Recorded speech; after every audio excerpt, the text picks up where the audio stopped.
জলজটে একাকার ভারতের আসামের গুয়াহাটি। অতিবর্ষণে বিকল ভারী যানবাহন, ঘরেও ঢুকে পড়েছে পানি, অসহনীয় জনজীবন। গত দুদিনের বৃষ্টিতে এমন পরিস্থিতি বাংলাদেশের পার্শ্ববর্তী রাজ্য আসামে।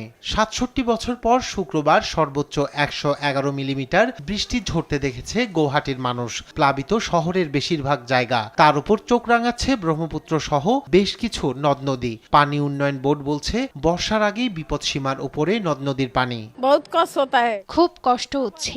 জলাবদ্ধতা শুরুর সঙ্গে বেশিরভাগ বাসিন্দাই নিরাপদ স্থানে চলে গেছে, কিন্তু আমরা কোথায় যাব? আমার ১.৫ বছরের একটি শিশু আছে, সেও কষ্ট পাচ্ছে।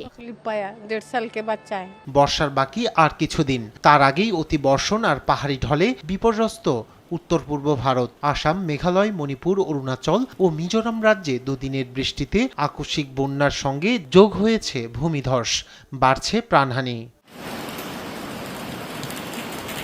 আসামের ১২ জেলায় অন্তত ৬০,০০০ মানুষ ক্ষতিগ্রস্ত। রোববার বিষয়টি নিশ্চিত করেছে রাজ্যের দুর্যোগ ব্যবস্থাপনা কর্তৃপক্ষ।